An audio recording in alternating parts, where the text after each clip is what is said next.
Monsieur le maire, vous avez parlé de démocratie. Allez-y. Or, visiblement, les questions sont préparées. Moi, j'ai une question, donc je souhaiterais que vous y répondiez. C'est une question. Prenez un micro, présentez-vous, et la parole est totalement libre. Vous savez, n'importe quelle question, ça ne me dérange pas. C'est une question qui a trait à la réindustrialisation, à la relocalisation, et qui a trait aussi à l'Essonne, parce que je suis ingénieur, et je travaille chez Renault, à l'Ardy, qui est un centre technique qui travaille sur les moteurs et les véhicules de Renault. Je pense que vous le connaissez. Un centre où il y a 1800 ingénieurs et techniciens qui travaillent aujourd'hui sur les moteurs et les véhicules du futur. Et contrairement à ce que vous dites, il n'est pas question de relocalisation, il est question de délocalisation. Pour 2025, l'ensemble des activités thermiques et hybrides de Renault doivent être délocalisées en Espagne et en Roumanie. Déjà, ça nous paraît incompréhensible. C'est-à-dire qu'à l'Ardy, sur les 1800 salariés aujourd'hui, il y a la moitié d'entre eux qui risquent de perdre leur boulot. Et aujourd'hui, il n'y a pas de plan de reconversion.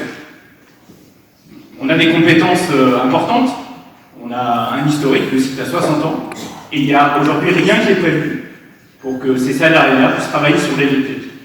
Et vous le dites, c'est un enjeu capital, puisqu'il y a la question de l'écologie, évidemment. Et aujourd'hui, l'électrique, ce n'est pas la solution miracle, puisqu'il faut mettre du lithium, il faut mettre du cobalt dans les batteries, et ça, il va se poser la question de l'approvisionnement, etc., etc. Donc il faut des ingénieurs qui travaillent là-dessus, il faut des ingénieurs qui travaillent sur les batteries, il faut des ingénieurs qui travaillent sur les moteurs électriques. Et aujourd'hui, ce qu'on vit, nous, chez Renault, c'est plutôt l'explosion du groupe avec un projet de séparation de deux entités de Renault. Une entité qui travaillera sur l'électrique, une autre qui travaillera sur le moteur à essence. Avec l'impossibilité pour nous d'être reconvertis vers l'électrique. Donc la question est simple, quand vous avez dit qu'il faut qu'on ait des emplois près de chez nous, c'est même de Montchalin qui l'a dit, et bien nous on vit tout le contraire.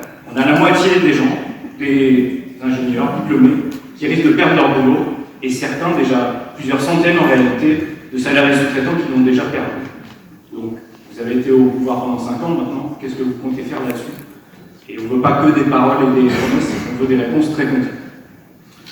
D'abord, merci de poser la question, et je le redis, s'il y a d'autres questions que celles qui ont été prévues. Si je peux me permettre, on avait justement prévu le déroulé de cette question-là était prévue, donc je vais changer le déroulé. On va peut-être la personne qui voulait parler du tissu industriel, notamment local, pourra la poser, comme ça vous pourrez répondre de manière globalement. Donc, je vais répondre à monsieur, parce que sinon, c'est ce qui est une question très spécifique sur Renault, qui est une question importante. L'industrie automobile, vous savez si vous y travaillez, c'est probablement celle qui est la plus soumise à concurrence aujourd'hui et qui est la plus menacée dans son existence. Déjà, regardons la situation globale. Vous êtes un fan de voiture, j'imagine, je suis aussi un fan de voiture et un fan d'industrie automobile. Mais je suis bien obligé de regarder les révolutions qui sont opérées depuis quelques mois et quelques années. Il y en a 3. La première, on l'a cité, c'est le passage du thermique à l'électrique. Et qu'on le veuille ou non, ce qui a été décidé au niveau européen, c'est la bascule vers le tout électrique. C'est la règle européenne qui a été choisie. Moi, je vais me battre, je vous dire, pour que dans cette règle, on fasse preuve de plus de souplesse et qu'on garde l'hybride et l'hybride rechargeable. Mais c'est une première révolution. Et si vous ne suivez pas ces révolutions, le risque, c'est de s'accrocher à des choses qui vont disparaître et de disparaître avec ces évolutions techniques. La deuxième révolution, c'est le véhicule autonome. Et la troisième, c'est le fait que, pardon de parler un tout petit peu technique, mais j'ai affaire à un ingénieur, le software est plus important que le hardware désormais dans un véhicule. C'est ce qui a fait le bonheur de Tesla. Et ça ne vous a pas échappé qu'en quelques années a émergé un concurrent, je suis sûr qu'ici des gens ont acheté des Tesla, un concurrent qui a un niveau de capitalisation boursière qui est 10 fois plus important que le deuxième constructeur automobile mondial qui suit. Ça, c'est le panorama de l'homme. Donc il faut arriver à survivre là-dedans et ne pas disparaître. Quel est le bon choix pour la France? Pour moi, le bon choix, c'est d'être à la pointe de ces technologies. Le software, le véhicule électrique et le véhicule autonome. C'est le choix que fait Renault avec le KDVO, je pense que c'est le bon choix. Est-ce que pour autant, il ne faut pas accompagner ceux qui vont subir ces transformations? Si, évidemment qu'il faut les accompagner. Vous parlez des ingénieurs de votre site, moi je parlerai aussi des 15 000 salariés qui travaillent dans les fonderies. Dans un véhicule électrique, vous employez 4 fois moins de métal que dans un véhicule thermique.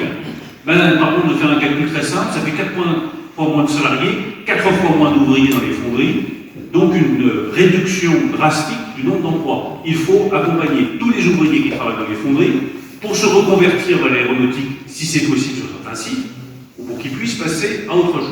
Donc ça, c'est la première réponse. La deuxième, et là je vous rejoins, je connais les inquiétudes sur la séparation thermique, électrique chez Renault. Il faut aussi regarder tout ce que nous pouvons garder comme activité thermique pour l'exportation pour certains pays. Ça, je suis d'accord avec vous là-dessus.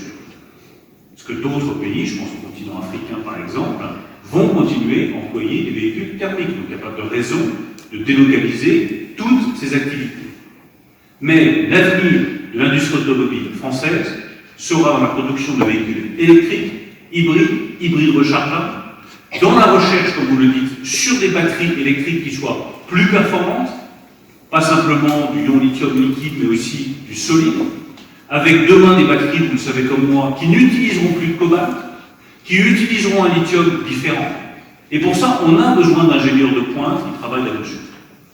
Donc moi, je suis tout à fait prêt à regarder le sujet de votre site, sur le site en particulier, je ne connais pas le dossier dans le détail, mais sur la stratégie globale. Si ça s'inscrit dans cette stratégie de bascule vers le véhicule électrique, hybride, rechargeable, dans la recherche sur les nouvelles batteries au lithium solide, dans la recherche vers des batteries qui soient moins polluantes, qui utilisent moins de cobalt, et qui permettent à l'industrie automobile française d'avancer, de se transformer, de continuer à créer des emplois, je suis prêt à en discuter avec vous quand vous voulez.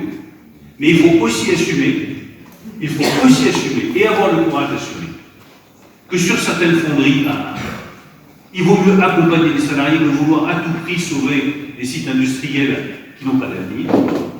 Il vaut mieux requalifier les salariés, mais il faut encore avec une stratégie qui doit être cohérente. Le point sur lequel je vous rejoins, c'est que ce qui devient le plus précieux désormais dans l'industrie automobile, c'est nos ingénieurs, nos capacités de recherche, notre capacité à réussir sur le software, la batterie électrique et le véhicule autonome. Et sur le site même, je suis prêt à en discuter avec vous quand vous le souhaitez.